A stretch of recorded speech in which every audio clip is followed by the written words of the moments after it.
আমাকে সেই লেখাটা লিখতে হবে যে বাংলার প্রথম সারির যে পত্রিকা আছে সেই পত্রিকাটা হাজারবার ফেরালেও সে ছাপতে বাধ্য হবে। প্রথম প্রকাশিত বই কোন? পারুল মাসির ছাগল ছাপ। বিনিময়ে তুমি কি করো? বিনিময়ে বই প্রকাশ হবে, আমার জানবে, তাতে কি হবে? এভাবেই তো চলছে। তো তোমার জীবনের কি প্রতিটা গল্পই কোথাও না কোথাও এই বাস্তব থেকে তুলে আনা ঘটনাগুলোরই মানে একটা আয়না? এখন যে লিখছো আর 98 এর সময়টা, এই দুটোর মধ্যে তোমার জীবনে লেখায় পরিবর্তন কি হয়েছে? বেহালাতে জন্ম, এখানে বড় হওয়া, অথচ তোমার লেখাতেই গ্রামটা বারবার, মানে এটা কেন? অনেকে অনেক রকম ভাবে নিন্দে করেছে, হেও করেছে, তার মধ্যে কি তোমার পরিবারও ছিল? পরিবারও তো তখন অসহায়। পশ্চিমবঙ্গ সরকার তোমাকে কোনো রকম ভাবে সাহায্য করেছে এর মধ্যে? কোনো সরকার সেইভাবে সাহায্য করেনি। বিশ্ব যুব দিবসের মঞ্চ রাজস্থানের জয়পুর, ওখানকার রাজস্থানের ক্যাবিনেট মিনিস্টার রাজ্যবর্ধন সিং রাঠোর আমার কথা উচ্চারণ করছেন। জীবন থেকে তুমি কি চাও? আমি তো জীবনকেই বারবার বুড়ো আঙুল দেখিয়ে দেখিয়ে চলেছি। পিন্টু পোহান কি কমিউনিস্ট? কমিউনিস্ট হওয়াটা অনেক বড় ব্যাপার।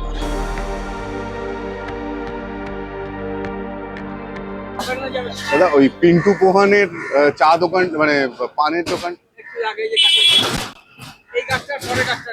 আচ্ছা, থ্যাংক ইউ।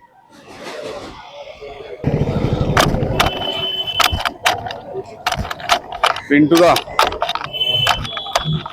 কেমন আছো? Good morning. নতুন কিছু লেখা চলছে নাকি? পিন্টু দা, আমরা এই একটু সময় হবে টিম, তোমার সাথে একটু কথা বলার ছিল। তো আমরা অ্যাকচুয়ালি একটু এই রাস্তাঘাটে ঘুরে ঘুরে কথা বলি আর কি। আজকে তোমার কাছে একটু সময় হবে?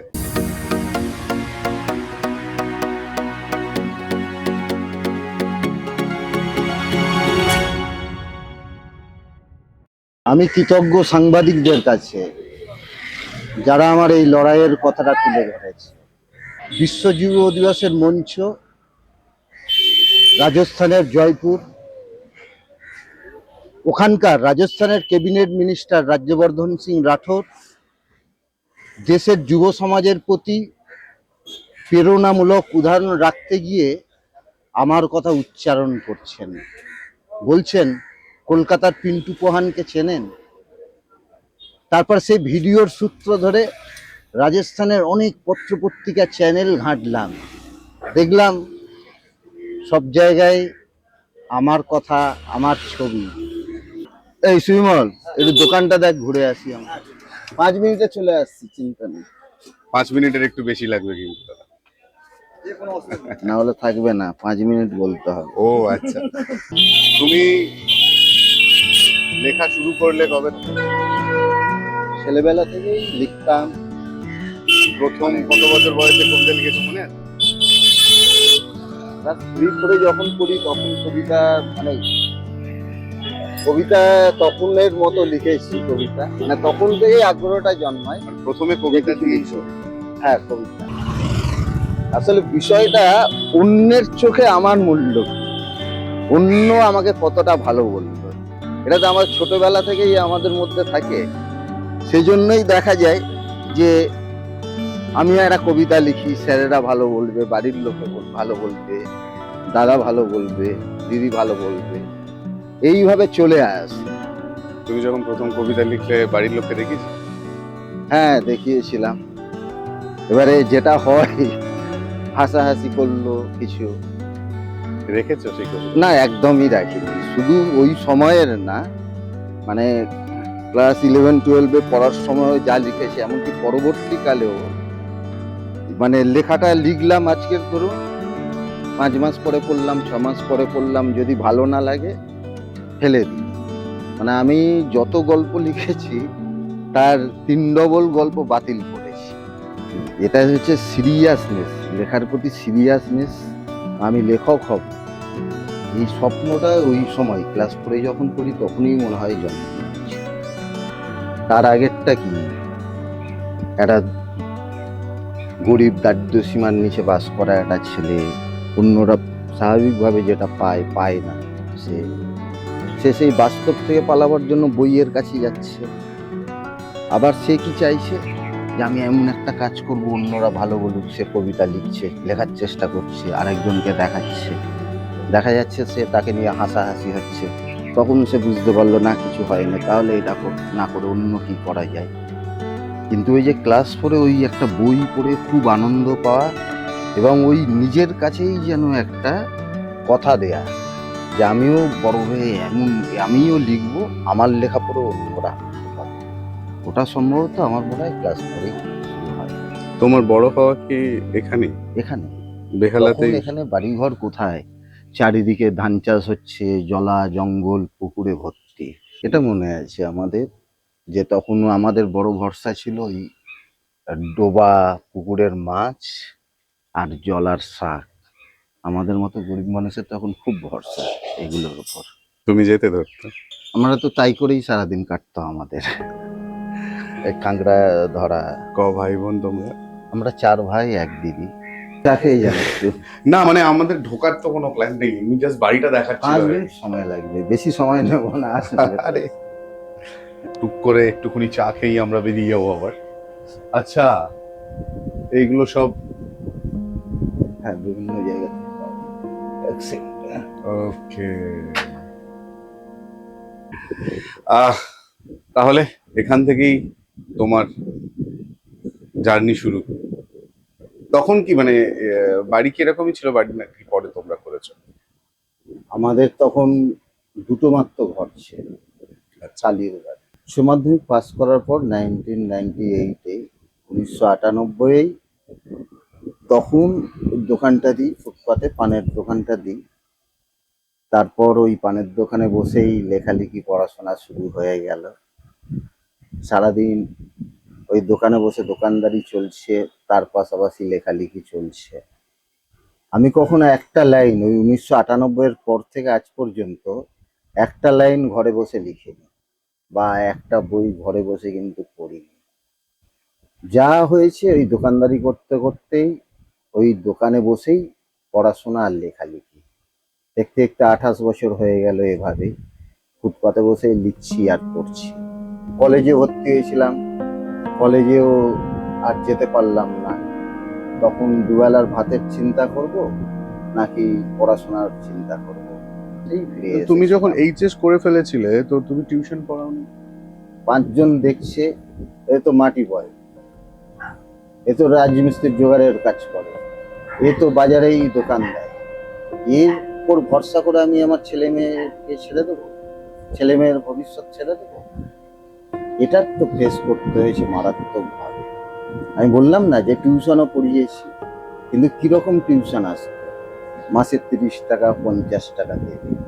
অ্যাসোসিয়েশন জনকল্যাণ বিদ্যাপীঠ এমন একটা স্কুল, এরা কিন্তু আমাদের মধ্যে, তখনকারের শিক্ষকরা আমাদের মধ্যে সেই সিনসিয়ারিটি, সেই ডেডিকেশনটা দিতে পেরেছিল। আজকের আপনি আশ্চর্য হবেন, ওখানে আমাদের যাকে খুশি জিজ্ঞেস করবেন যে এই ছেলেটা যে সকাল থেকে রাত পর্যন্ত একভাবে বসে থাকে কিভাবে পারে। এই শিক্ষাটা পেয়েছি জনকল্যাণ স্কুল থেকে। শিক্ষকদের বিশাল কড়াকড়ি, মানে ফাঁকি দেওয়া যাবে না, প্রতিদিন স্কুলে আসতে হবে, না এলেই গার্জেন কল। গরিশা শশীভূষণ জনকল্যাণ বিদ্যাপীঠ তোমাকে তৈরি করেছে? আমাকে অবশ্যই তৈরি করেছে বলবো, শুধু আমাকে কেন, বেহালা চৌরাস্তার বুকে এই বরিশা শশীভূষণ জনকল্যাণ বিদ্যাপীঠ তৎকালীন এই অঞ্চলের বহু যুবককে, বহু ছাত্রছাত্রীদেরই তৈরি করেছিল। আমরা ফার্স্ট জেনারেশন লার্নার, মানে আমাদের পরিবারে ফার্স্ট জেনারেশন লার্নার আমরা এসে পড়লাম এই স্কুলে। আমাদের মধ্যে ডিসিপ্লিন নেই, পড়ার প্রতি আগ্রহ নেই। আমরা মাঠে মাঠে ঘুরে কাটাতাম, গুলি খেলে কাটাতাম, জলায় নেমে শাক তুলে কাটাতাম। এইভাবে যাদের মানে কি ডিসিপ্লিন জীবনে নেই, তাদেরকে পড়তে হলো বরিশা শশীভূষণ জনকল্যাণ বিদ্যাপীঠের বাঘেদের হাতে। তখন আমাদের ক্লাস টিচার ছিলেন চিত্তরঞ্জন হাওলাদার, তার সঙ্গে ছিলেন প্রফুল্ল স্যার, রানা স্যার। আমাদের হেডমাস্টার ছিলেন প্রধান শিক্ষক মহাশয় সন্তোষ কুমার সমাদ্দার ছিলেন। গৌতম স্যার ছিলেন, দুইজন গৌতম স্যার ছিলেন আমাদের খুব প্রিয়। এক হচ্ছে গৌতম হাজরা, আর এক হচ্ছে গৌতম চক্রবর্তী। কোন সাবজেক্টটা ভালো লাগতো তোমার? আমার সব সাবজেক্টই ভালো লাগতো। এবারে যেহেতু সাহিত্যের প্রতি একটা ভালোবাসা ছিল, ওই জন্য ইতিহাস আর বাংলাটা করতে খুব ভালো লাগতো। ইতিহাসের মধ্যেও গল্প পেয়ে যেতাম, আর বাংলাতে তো গল্প কবিতা আছে। তো চিত্ত স্যার যেটা করতেন, আমাদেরকে একদম কামাই করতে দিতেন না। স্কুল কামাই করলেই গার্জেনকে নিয়ে আসতে হবে। তো গার্জেনকে আনাটা মানে আমাদের কাছে তখন খুবই একটা টাফ ব্যাপার। এমনি স্কুলে ভর্তি করতেই আমাদের গার্জেনরা আনেন না, আর বাড়িতে যদি একবার জানতে পারে যে গার্জেন কল করেছে টিচার, তার মানে বাড়িতে তো মারধর শুরু হয়ে যাবে। তো ওই ভয়ে রেগুলার স্কুলে আসতাম। স্কুলের জন্য মার খেয়েছো? স্কুলের জন্য মার খেয়েছি মানে এনারাই তৈরি করেছেন, মেরে ধরেই তৈরি করেছেন, এটা বাড়িতে বলতে মার হবে। খেয়েছো মানে স্কুলে যাওয়া না যাওয়া? না, এই ধরনের- বাড়িতে অতটা শাসনের মুখে পড়তে হয়নি, যেটা এই স্কুলে পড়তে হয়েছে। আমরা যখন এই স্কুলে আসি তখন এই বিল্ডিংটা কিন্তু ছিল না। আচ্ছা। এখানে একটা বড় টালির মানে টালির ঘর ছিল বড়, চালাঘর। যেখানে একসঙ্গে চালা ঘর, একসঙ্গে 150 জন বসতে পারে। আমার ঠিক মনে আছে ক্লাস 5-এ তখন পড়ি, ক্লাস 5-এর পরীক্ষার রেজাল্ট বেরোলো। এখানের এই চালা ঘরে আমাদের 3টে সেকশনের ছাত্রদের পরপর বসানো হয়েছে। তো আমাদের তখন নিয়ম ছিল যে যত বেশি নম্বর তুলবে সে ফার্স্ট হবে। প্রথমে ঘোষণা হবে তার নাম, তারপরে যে সেকেন্ড হয়েছে, তারপরে যে থার্ড হয়েছে, তারপরে ফোর্থ হয়েছে, ফিফথ হয়েছে, মানে নম্বর হিসেবে কাউন্ট করতে করতে আসা হবে। তো আমি ফিফথ হয়েছিলাম, মানে 4 জনের নাম ঘোষণা করার পর আমার নাম ঘোষণা করা হলো, এখানে আমি বসেছিলাম। ওই যে মনে আনন্দ যে এত ছাত্রের মধ্যে আমি ফিফথ হলাম। তারপরে কিন্তু র্যাঙ্ক আমার এরকমই ছিল, কখনো ফোর্থ, কখনো থার্ড, কখনো আবার একটু পিছিয়ে যাওয়া। অনেক অভাব, দারিদ্র, অনটন, পড়াশোনা যে আমাকে ছেড়ে দিতে হবে এটা আমি কখনো ভাবতে পারিনি। আমি জোগাড়ে রাজমিস্ত্রির কাজ করেছি, স্কুলে এসেছি, কারোর ভ্যান তেলে দিয়েছি, কারোর সঙ্গে ইলেকট্রিকের কাজে গেছি, তারপরে স্কুলে এসেছি। কিন্তু মাধ্যমিক পাস করার পর আমার কাছে কঠিন হয়ে পড়লো পড়াশোনাটা কন্টিনিউ করা। মাধ্যমিক পাস করার পর আমার পড়াশোনাটা কন্টিনিউ করাই আমার কাছে কঠিন হয়ে পড়লো। স্কুল থেকে বেরোলাম, নতুন স্কুলে ভর্তি হলাম, কিন্তু পড়াশোনা ছেড়ে দিতে বাধ্য হলাম। জীবন আমাকে যেন বলে দিল তোমার জন্য পড়াশোনা নয় বাবা, তুমি আবার যাও জোগাড়ে রাজমিস্ত্রির কাজ করো, ভ্যান ঠেলো, মাটি কাটো। আমি তাই করলাম। তাই করে পয়সা জমিয়ে আবার 1 বছর পরে কিন্তু আমি স্কুলে ফিরেছিলাম। সোদপুর সীমন্ত বিদ্যাপীঠে আমি ভর্তি হয়েছিলাম, এবং তখন ওই কাজ করে পাশাপাশি কাজ করার পাশাপাশি পড়াশোনা করে উচ্চ মাধ্যমিকটা পাস করি। এবং উচ্চ মাধ্যমিকে সোদপুর সীমন্ত বিদ্যাপীঠে আর্টস আর সায়েন্স দুটো সাবজেক্টের সেকশন ছিল। তো দেখা গেল সাধারণত সায়েন্সের ছেলেমেয়েরা বেশি নম্বর পায়, দেখা গেল আর্টসের আমি কিন্তু স্কুলের মধ্যে সর্বোচ্চ নম্বর পেয়েছিলাম। কে বাত হ্যায়। কবিতা না প্রবন্ধ? গল্প। অপরাজিতা না স্বর্ণলতা? অপরাজিত। পানকৌড়ি নাকি সিগাল? সিগাল। ফেভারিট লেখক? Maxim Gorky. ফেভারিট কবি? জীবনানন্দ দাশ। আর যদি জিজ্ঞেস করি ফেভারিট কবিতা? বনলতা সেন। জীবন থেকে তুমি কি চাও? আমি তো জীবনকেই বারবার বুড়ো আঙুল দেখিয়ে দেখিয়ে চলেছি, কারণ জীবন আমার কাছে দিয়ে কিছু চাই, আমি চাই। আমি জীবনের কাছ থেকে আর কিছু চাই না। সমাজকে কি বলতে চাও? সমাজকে এটাই বলতে চাই, একটা মানুষকে সম্মান দিতে হবে, কারণ প্রথমত সে মানুষ বলে, দ্বিতীয়ত সে মানুষ বলে, তৃতীয়ত সে মানুষ বলে। পিন্টু পোহান কি কমিউনিস্ট?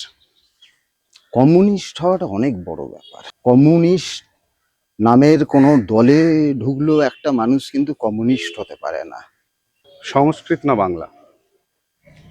বাংলা, অবশ্যই আমার মাতৃভাষা। প্রথম প্রকাশিত বই কোনটা?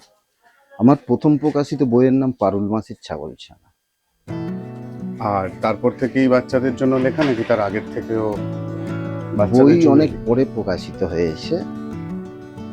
গল্প লিখে পাঠাতাম, বিভিন্ন পত্র পত্রিকায় প্রকাশিত হতো। পশ্চিমবঙ্গের প্রথম সারির প্রায় সমস্ত পত্র পত্রিকায় আমার লেখা প্রকাশিত হয়েছে।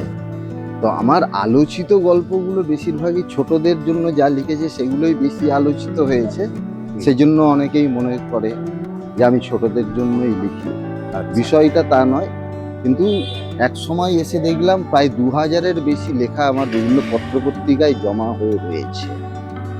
একটা গল্প একটা পত্রিকায় প্রকাশিত হলো, সেই মাসটা সেই পত্রিকার ডিমান্ড থাকে, মানুষ কিনে পড়ে। তারপরে কিন্তু সেই পত্রিকাটাও যেমন পুরনো হয়ে যায়, সেই গল্পটাও কিন্তু পাঠকের চোখের সামনে থেকে সরে যায়। তো যখন দেখলাম 2000-এর বেশি লেখা প্রকাশিত হয়েছে, তখন ভাবলাম যে আমার এই লেখাগুলোকে আবার ফিরিয়ে আনার উপায়টা কি? সেটা হচ্ছে একমাত্র বই। বই আর একটা কি কারণে দরকার? অনেক পাঠকই আমাকে জানতে চাইছে, বুঝতে চাইছে আমি কিরকম লিখি।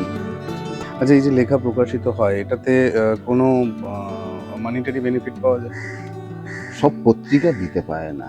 বর্তমানে পাঠকের সংখ্যা তো কমছে, আর বাণিজ্যিক পত্রপত্রিকা লেখকদেরকে সাম্মানিক হিসেবে সামান্য কিছু দিতে পারে, কিন্তু লিটল ম্যাগাজিন, যেখানে তাদের পত্রিকাটা বের করাই একটা বিশাল লড়াই, তাদের পক্ষে দেয়া সম্ভব হয়ে ওঠে না। ফলে লেখকদের এটা মেনে নিতেই হয়।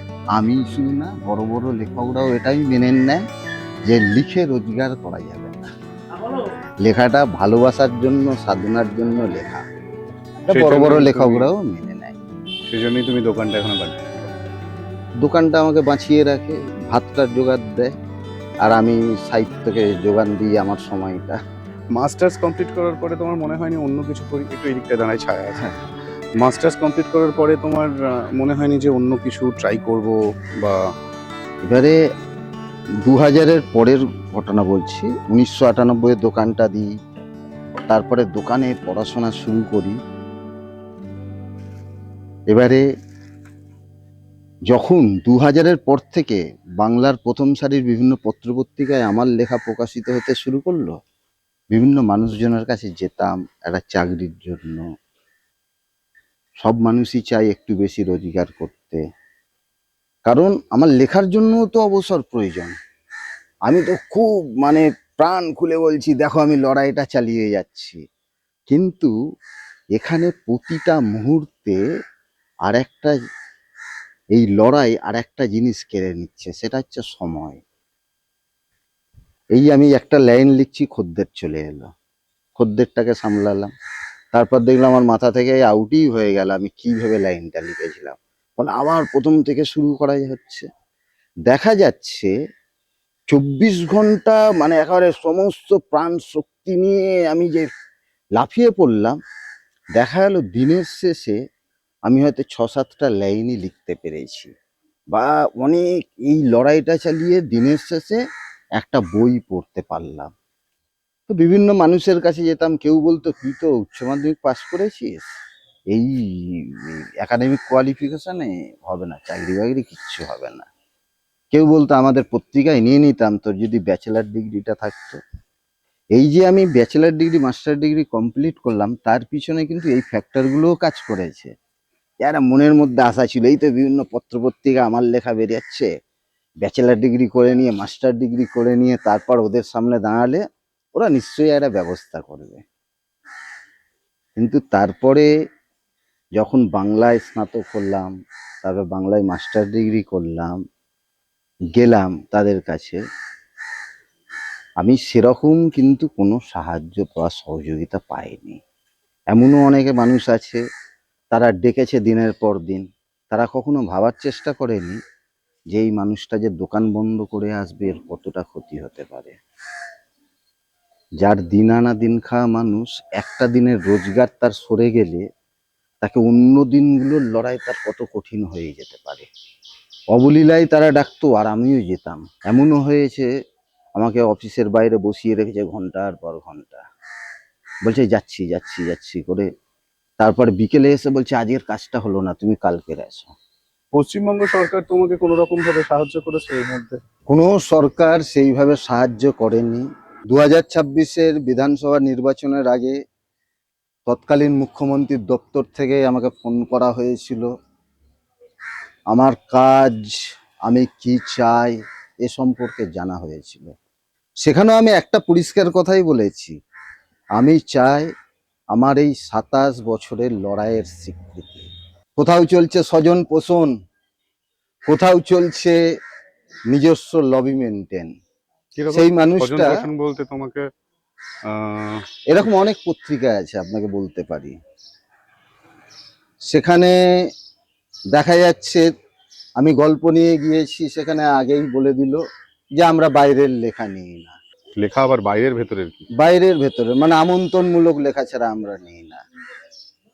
এমনও প্রকাশকও আছেন যেখানে বইয়ের পাণ্ডুলিপি নিয়ে যাচ্ছি, তার বাইরের বিজ্ঞাপন হচ্ছে আমরা লেখকদের কাছ থেকে 1 পয়সাও নিই না।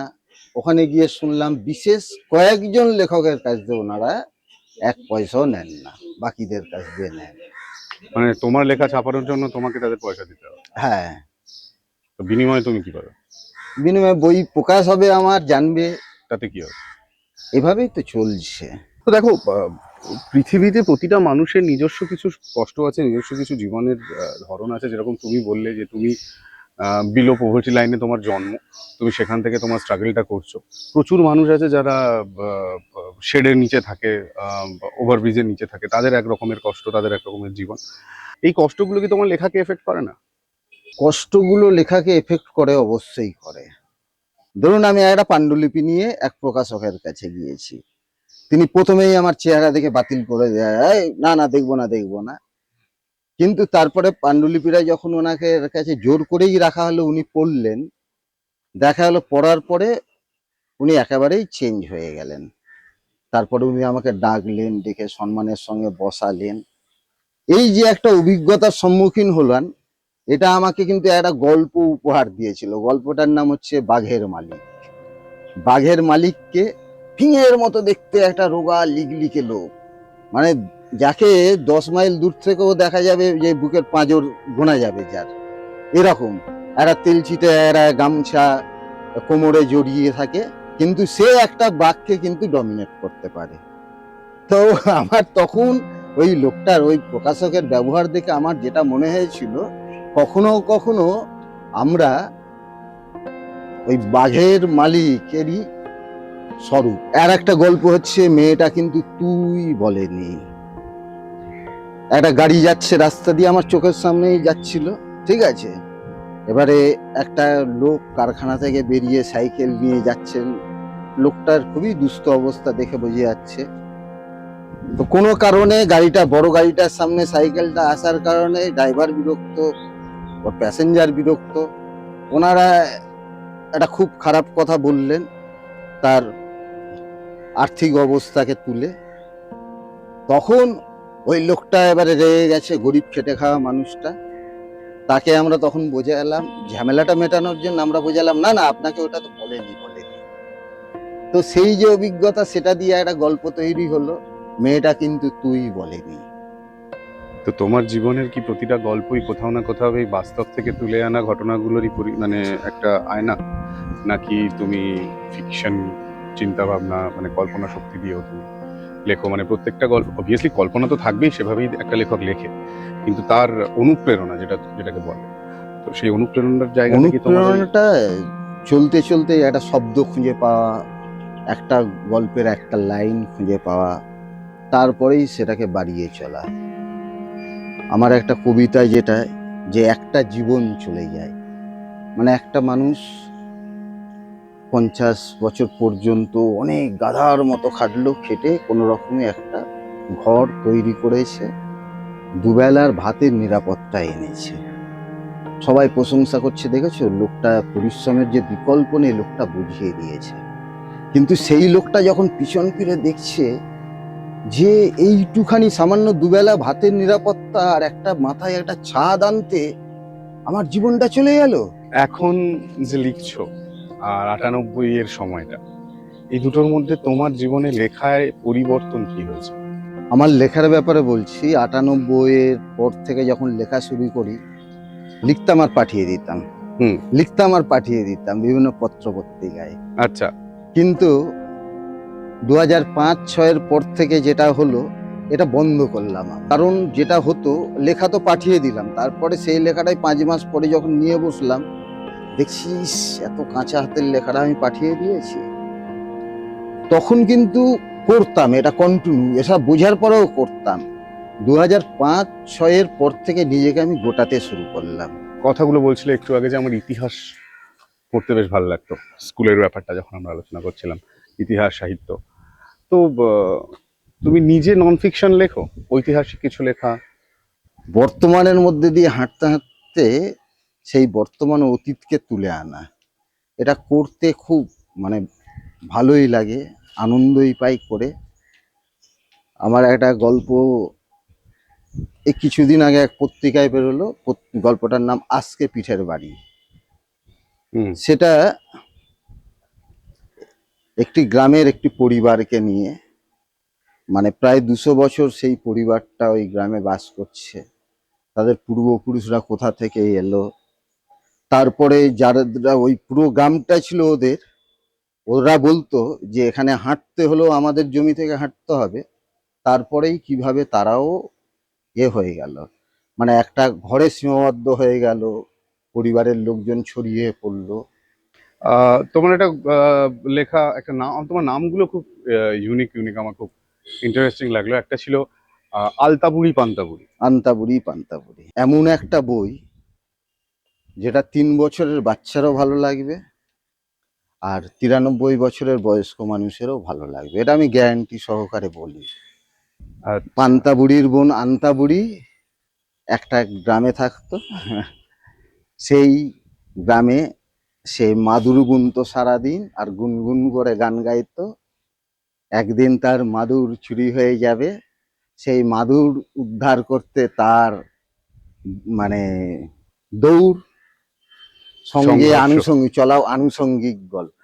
আচ্ছা, তোমার গল্পগুলোতে যে নামগুলো আছে বা যে ক্যারেক্টারগুলো আছে, গ্রাম অ্যান্ড শহরতলি, বা তুমি বেহালাতে জন্ম, এখানে বড় হওয়া, আর মানে অথচ তোমার লেখাতেই গ্রামটা বারবার, মানে এটা কেন?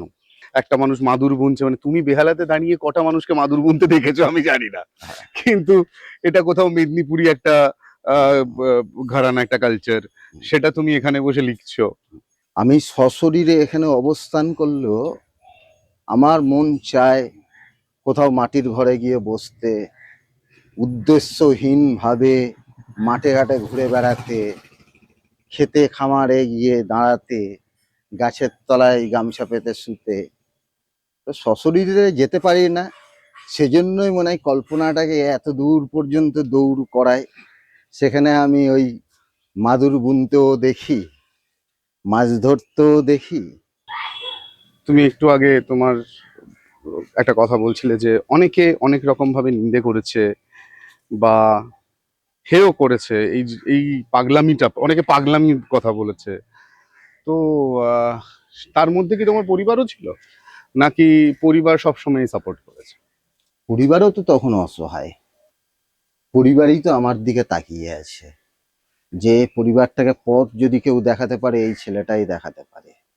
আমাকে সেই লেখাটা লিখতে হবে যে বাংলার প্রথম সারির যে পত্রিকা আছে সেই পত্রিকাটা 1000বার ফেরালেও সে ছাপতে বাধ্য হবে। সেখানে কিন্তু লড়াইটা আরো তীব্র। আমার পরিবার স্বাভাবিকভাবে তারা চাই ছেলে একটু পড়াশোনা শিখেছে, অন্যভাবে বেশি রোজগার করে আমাদের একটু যাতে আমরা ভালোভাবে কমফোর্ট থাকতে পারি তার ব্যবস্থা করবে, তারা তো মনক্ষুণ্ণ হবেই। একসময় এক পত্রিকায় সিনেমার পাতাটা আমি দেখতাম, হরনাথ চক্রবর্তী, অনুপ সেনগুপ্ত, আরো অনেক ডিরেক্টরের আমি সাক্ষাৎকার নিয়েছিলাম। এই সময় আমার পরিচয় হয় বাদল সরকারের সঙ্গে, ক্যামেরাম্যান, বিখ্যাত ক্যামেরাম্যান টালিগঞ্জের। তো বাদলদা আমাকে বলেছিলেন, পিন্টুদা আপনি এই ফিল্ম লাইনে চলে আসুন, এখানে লেখকের কিন্তু খুব দাম। তো ওনার ওই কথাটা শুনে আমি ভেবেছিলাম তাহলে এখানে এসে তো আমি গল্প দিতেই পারি, স্ক্রিপ্ট লিখতেই পারি, এত সিরিয়ালের কাজ হচ্ছে, সিনেমার কাজ হচ্ছে। তো ওখানে ঘুরে দেখলাম যে বিষয়টা ওরকম না, যে নতুন লেখক আর গল্পের জন্য কেউ বসে আছে। এক প্রোডাকশন হাউসের কাজের সূত্রে গিয়েছি, সেখানে যিনি স্ক্রিপ্ট লেখেন ভদ্রলোক খুব ভালো, তাকে দেখছি কয়েকজন হ্যাটা করছেন খুব, তার স্ক্রিপ্ট নিয়ে হ্যাটা করছেন এ করছেন, কিন্তু ডিরেক্টর পরে যখন বললেন যে ওই ভদ্রলোকটা কে জানো, আজকের উনি প্রডিউসারটা ধরে এনেছেন বলে কিন্তু আমরা কাজ করছি, তোমরা কাজ করছো। টাফ, লড়াইটা খুব টাফ। এই আমি লিখতে পারি, আমি গেলাম ফিল্ম ইন্ডাস্ট্রিতে আমাকে গ্রহণ করলো, এটা কিন্তু মোটেও না। ওখানেও দরজার গোড়ায় আপনাকে বসে থাকতে হবে। এক একটা হাউস এক একভাবে চলে। আমাকে একজন বলল, পিন্টুদা এইভাবে কতদিন এসে আপনি দোকান বন্ধ করে আসছেন, এসে ঘুরে ঘুরে যাচ্ছেন, আপনার তো নিজেকে চেনাতেই সময় চলে যাচ্ছে, আপনি বরঞ্চ ইন্ডাস্ট্রির একটা পার্ট হয়ে যান, অ্যাসিস্ট্যান্ট ডিরেক্টর গিল্ডে একটা কার্ড করে রাখুন। তার জন্য কি করতে হবে, অবজারভার হিসেবে কাজ করতে হবে। তো তাও করলাম, দোকান বন্ধ করে চলে যেতাম, কয়েকটা সিনেমাই করলাম। টালিগঞ্জ ইন্ডাস্ট্রি সত্যি একটা পরিবারের মতো। আমরা যখন কাজ করতাম মানে তখন আমাদের ওটা একটা পরিবার। কিন্তু আমার অন্য বন্ধুরা টালিগঞ্জ ইন্ডাস্ট্রিতে থাকলো, আমি থাকতে পারলাম না। কারণটা কি, 10 দিন কাজ হলো, 20 দিন বসে থাকতে হবে। তারা কিন্তু বসে আছে, আমি কিন্তু বসে থাকতে পারছি না ওখানে। কেন পারছি না? কারণ তারা যখন বাড়ি ফিরবে তাদের জন্য ভাত নিয়ে অন্যজন বসে আছে, অপেক্ষা করছে আমার ছেলেটা কখন আসবে বা মেয়েটা কখন আসবে, তাকে ভাতটা দেব। আর আমার জন্য আমার পরিবার অপেক্ষা করে, আমার ছেলে কখন রোজগার করে আনবে, তারপর আমাদের হাঁড়িতে চালটা বসানো হবে। সংস্থাগুলো থেকে আমাকে আমন্ত্রণ করতো, আমি যেতে পারতাম না। কেন পারতাম না বলুন তো? সাধারণত বিকেলের দিকে অনুষ্ঠানটা ওরা রাখতো, চলতো সন্ধ্যে 8টা 8:30 পর্যন্ত। আমি কিভাবে দেখতাম, আমাকে দুপুরবেলা বেরিয়ে যেতে হচ্ছে, দোকানে আবার ফিরতে ফিরতে 9:30 10টা। তার মানে আমার কি ক্ষতি হলো, আমার গাড়ি ভাড়া গেল, আমার দোকানটা বন্ধ রইলো, ওখান থেকে 1 পয়সাও এলো না। মানে আমি তো আরো সমস্যায় পড়ে যাব। দিনের পর দিন কোনো সাহিত্য সবাই যেতে পারিনি আমি, এখনো খুব কমই যায়। 10 জায়গা থেকে আমন্ত্রণ পেলে এক জায়গায় হয়তো যায়। কারণ আমি মনে করি এই যোগাযোগটা রাখার প্রয়োজন আছে। কিন্তু সব মানুষ তো সমানভাবে ভাববে না, যে এই মানুষটাকে কিন্তু ভাবতে হয় যে একবেলা দোকান বন্ধ করে যাওয়া মানে আমার এতটা ক্ষতি হলো, এই ক্ষতিটা পূরণ করতে গিয়ে আমাকে আরো এত ঘন্টা বেশি কাজ করতে হবে। আগামী প্রজন্মকে কিছু বলার আছে তোমার? আগামী প্রজন্মের কাছে আমার শেখার আছে। আর আমার জীবন থেকে শিখতে হলে একটা জিনিসই, 1000বার আমি পরাজিত হয়েছি, তারপরেও আমি কিন্তু থামিনি, লড়াই চালিয়ে যাচ্ছি। সেজন্য তুমি একবার পরাজিত হও, 2বার হও, 3বার হও, 1000বার হও, তুমি কিন্তু স্বপ্ন দেখতে ভুলে যেও না। হাল ছেড়ো না হাল বন্ধু, ছেড়ো না, বরং কণ্ঠ ছাড়ো জোরে। কণ্ঠে যাবে যাবে। ওসি নয়, মুশি হাতে দাদার এই বিপ্লব আরো আরো দীর্ঘজীবী হোক, আরো অনেক কিছু আমাদেরকে উপহার দিক উনি, অনেক লেখা, অনেক ভালো ভালো কবিতা, আর এইভাবে ওনার পথ চলার শরিক একটু সময় হবে পুরো টিম। ধন্যবাদ এপিসোডটা দেখার জন্য, ধন্যবাদ পিন্টু দাকে আমাদেরকে একটু সময় দেওয়ার জন্য। বাই।